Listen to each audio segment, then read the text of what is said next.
જી 24 કલાકની ટીમ અત્યારે ગેટ પંથકની અંદર સતત ગ્રાઉન્ડ રિપોર્ટ છે તે બતાવી રહી છે અને અત્યારે અમે માંગરોળના બગસરા ગામ ખાતે છીએ કે સાથે સાથે આસપાસના જે 52 જેટલા જે ગામ છે કે તેની અંદર પણ આ જ પ્રકારની પરિસ્થિતિ છે તે જોવા મળી રહી છે। જે રીતના દ્રશ્યોની અંદર જુઓ કે દુકાનના શટર છે ત્યાં સુધી પાણી છે તે ત્યારે ભરાયેલા જોવા મળી રહ્યા છે। આ તરફના દ્રશ્યો આપણે બતાવવાનો પ્રયાસ કરીશું કે જે ટ્રેક્ટરના વ્હીલ છે તે પણ ડૂબી જાય એટલું પાણી છે તે અત્યારે અહીં જોવા મળી રહ્યું છે। અત્યારે હું જે જગ્યાએ ઊભો છું તે પણ કમરસમાં પાણી છે તે અત્યારે આ ગામની અંદર જોવા મળી રહ્યા છે। શું કહેશો, ચોમાસામાં આ વિસ્તારમાં પાણી ભરાય છે, રકાબી જેવો વિસ્તાર છે, તો અહીંયા લોકો કઈ રીતના રહેતા હોય છે અને ખાસ કરીને પાણી હોય ત્યારે લોકો કઈ રીતના પોતાની જિંદગી અહીંયા કાઢતા હોય છે, કારણ કે અત્યારે ખાવા પીવાની સૌથી મોટી તકલીફ છે।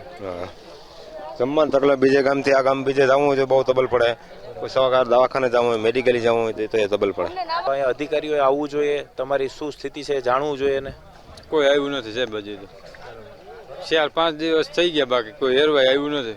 ચૂંટણીનો પ્રચાર કરવા બધા આવે। આનો હલ કઈ રીતના નીકળે? પાણી આ દર વખતે ભરાય છે તો એનો કોઈ ઉકેલ તો હોવો જોઈએ ને કે કઈ રીતના પાણી ન ભરાય એના માટે સરકારે શું કરવું જોઈએ?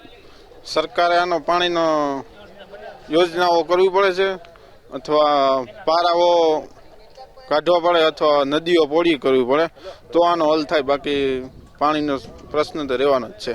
તમામ જગ્યાએ પાણી છે તે ભરાઈ ચૂક્યા છે। આ તરફના દ્રશ્યો આપણે દુકાનોના બતાવવાનો પ્રયાસ કરીશું કે તમામ જે દુકાનો છે તેની અંદર પાણી છે તે ભરાઈ ચૂક્યા છે। એટલું જ નહીં, સાથે સાથે અત્યારે અમે જે જગ્યાએ છીએ ત્યાં પણ ઢીચણસમા પાણી, કમરસમા પાણી છે તે અત્યારે જોવા મળી રહ્યા છે અને ખાસ કરીને હજુ પણ આ ગામની અંદર 10 થી 15 દિવસ પાણી છે તે ભરાયેલા રહેશે તેવું સ્થાનિક લોકો સ્પષ્ટ રીતે કહી રહ્યા છે।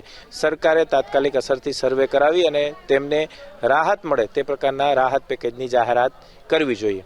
કેમેરા પર્સન ઉદય પવાર સાથે ગૌરવ દવે, ઝી મીડિયા, ખેડ, બગસરા।